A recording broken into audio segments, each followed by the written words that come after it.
You are listening to Processing Trauma Out Loud, conversations about trauma and healing from two women who are doing the work. My name is Jeremiah Jones, and I'm the producer of this podcast. In today's episode, Kandace and Sher discuss what it means to betray ourselves because of the complex childhood trauma we experienced. Self-betrayal is a painful, adaptive behavior we learn as children. Listen in as they share the hope of moving out of self-betrayal and into healing, starting with these 3 steps. Hi, Sher. Hey, Kandace. So good to see you. Good to see you today. I'm looking forward to what we're going to talk about today. We're going to have at least 3 or 4 episodes in this series. We think it can really help our listeners if they are not only curious, maybe they're already on the journey, but there is a concept that we have learned more and more about as we have healed and we hear other people talking about, and that is, what is self-betrayal? So we wanted to offer our listeners something very practical today and what we want to call as first steps to end self-betrayal.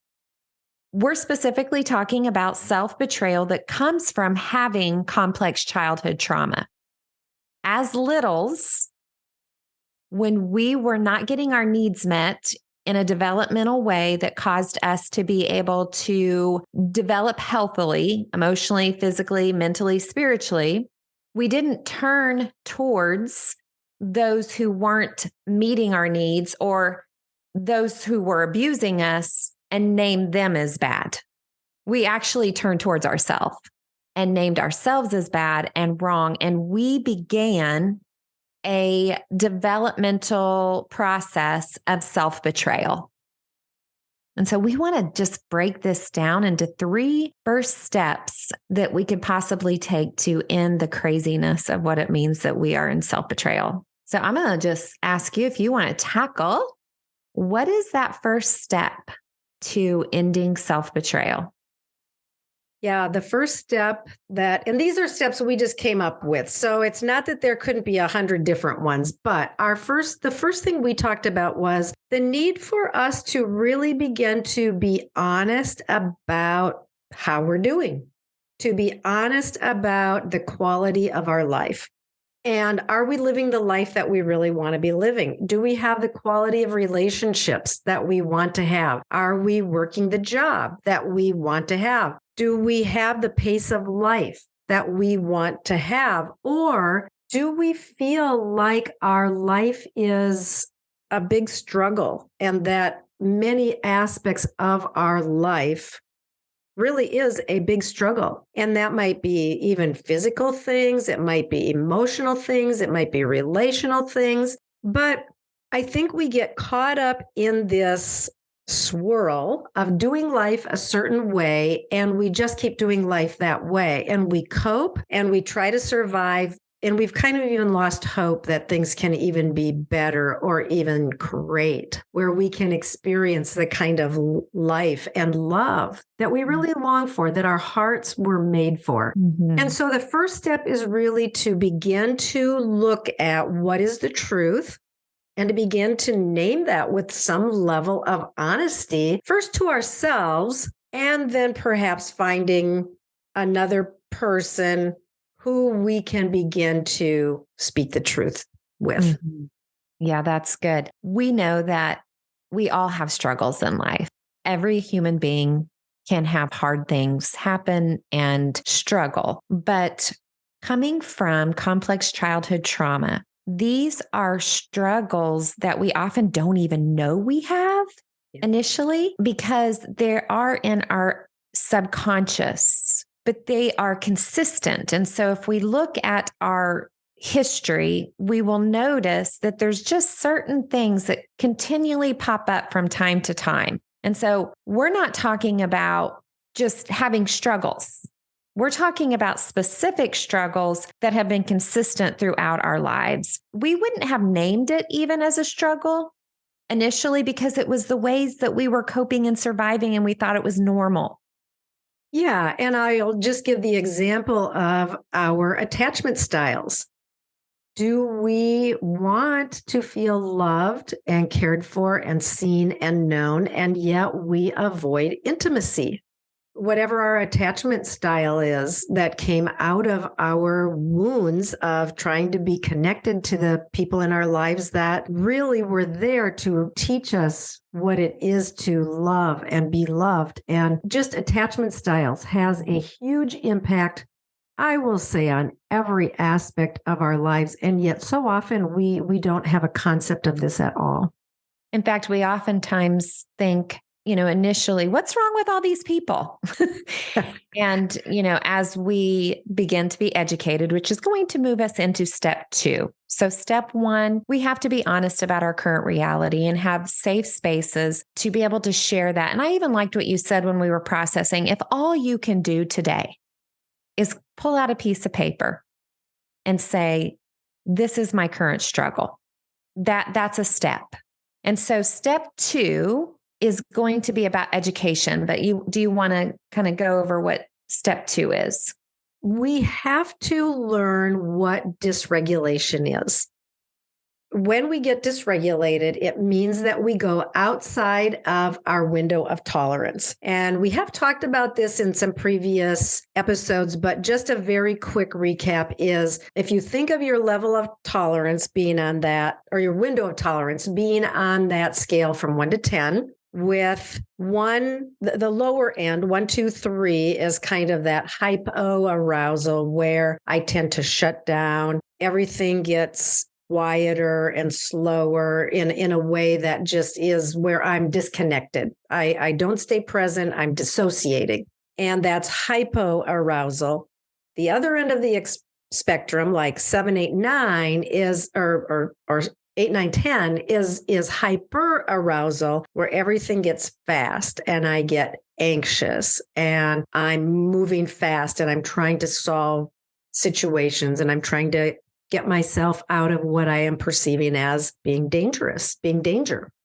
Where we want to be on the window of tolerance is in that middle section where we feel safe, where we feel at rest, where we feel in our relationships like we're connecting well and where there's a sense of love and well-being. When we get dysregulated, and this can happen from anything that triggers us in our limbic brain, which is that middle part of our brain where we store all of our previous memories, our beliefs, our emotions, and so much more. But when we get triggered, that will cause us to go into some or to have some memories of being in fight, flight, freeze, or fawn. And then we get dysregulated. We will move toward hypoarousal or hyperarousal. We are dysregulated at that point, and we are then doing life out of a place of being dysregulated. And when we are in that place of dysregulation, our prefrontal cortex goes offline and we cannot think clearly and rationally a lot of times. We feel that a really important step of stopping this pattern of self-betrayal is learning what dysregulation is and learning what do I do when I am dysregulated. Beginning to become familiar with some of the things that trigger me. And then when I'm triggered, what happens? So it is being aware of what's going on in your body, which you and I both have shared this before. We didn't know what the heck was going on in our body when we started this. I didn't know that my hyper arousal was a trauma response. I thought it was an amazing gift I had to get a lot of shit done. Yeah. And the truth is I could, but I also wasn't healing. So there's a difference. And so we're talking about healing from self-betrayal that comes from complex childhood trauma. And you also mentioned when we were talking about step 2 is we're not going to get into this because we could do a whole episode on this and we probably will, but it is going to be where we begin to hear that inner child or that wounded place and what's going on. What are we hearing? What are we thinking? And before we can really do that, I think that leads us into step 3. Yeah. Do you want to talk about step 3? Are you making me talk about step 3 because you know this? No. The hardest. This was the hardest one for me. We're both in here. We're both in different ways, but Yeah. Well, it's so funny. We should put slow down or maybe speed up. No, really, it's slowing down because honestly, if you are going into hyper arousal, you also have to slow down and notice that's what's going on, even though your body's slowing down. And so, yeah, it's step 3 is just slowing down. We said there's a couple ways that you can slow down. One is to know that in the moment, because you're naming your current reality, that you have some sadness, confusion, pain, anger. You've named that. You have now learned what dysregulation is and what's happening in your body. And now you are in a situation that you've noticed that your body is being aroused through being hyper or the hypo where you're shut down. In that moment, it's slowing down and making space to be curious. Yeah. Oh, I'm noticing my body is doing this thing again. That really is what we're talking about. There's more things that we need to know and do. We've got to learn our resources, our tools, but this episode is just 3 things that you can do starting today. Mm-hmm. So I'm curious a little bit what your thoughts are on slowing down as well. So I think also there's just this really practical aspect of slowing down our schedule, because I think in our world today, we live very fast-paced lives. We have a million things going on. There are so many demands on our time. I think so many people feel like they are just racing from thing to thing to thing to accomplish everything that the day demands. And some of this is a coping mechanism. Like if we stay busy enough, we can numb out. It becomes a drug or an addiction where we don't have to face the hard things or deal with our self-betrayal because we're just busy and we're numbing out. But I think if we want to stop self-betrayal, we have to slow our schedule down so that we can begin to get in tune with what is going on in my body. What does dysregulation look like for me? I cannot do this healing journey if I have a million things going on and I don't have time to really take a look at what is real for me. So I think that's just and again, that's something that can be done today is like, how can you make time in your week where you could have 30 minutes or an hour where you sit and you be reflective and you journal or you take a walk and you ponder. Just intentional. So those moments that are just kind of hitting us out of nowhere, we can't plan for that, but we can still this is when I need to just slow down and breathe for a moment. And then you're talking about just being very intentional to have some space in your week where you can slow down. I want to say something about self-betrayal, because I do think we named that we turn against ourselves as children, but self-betrayal is really, you begin to live a life that does not align with who you truly are, what you truly want, need, and desire. This is why we do this work, is that there's a discovery process. When you've lived in self-betrayal, you have a hard time even naming those things. And I think some aspects of self-betrayal are the level of judgment that we heap against ourselves. The inner critic. When we have complex childhood trauma, we usually, almost always, maybe always, there is a very loud inner critic where we are continually beating ourselves up. And we have to slow down so that we can begin to recognize what are the words that our inner critic uses against ourselves. What are the judgments that I heap upon myself day after day, week after week, year after year? We have to become aware in order to heal. And in order to become aware, we have to slow down. I'm so glad that you brought the inner critic up, because if you have a strong inner critic, it is a clue. It's data. Because who is that inner critic? Who is that inner critic? So even if you align with the Christian faith and believe that we have an enemy who is the accuser. He is the critic. But if you were raised with a strong belief consistently in who you are and what is true, you combat that like that. But if you are in agreement with it and you get stuck in it, it's just something to be curious about. Yeah, because underneath it, for sure, there will be shame. Mm-hmm. Again, that's a really important thing to become aware of. And then we can say, why is there so much shame? Or if there's deep loneliness, why am I so lonely, right? It's all of these questions that we can begin asking ourselves with intention to meet with honesty that we maybe have never had the courage to do before. Mm-hmm.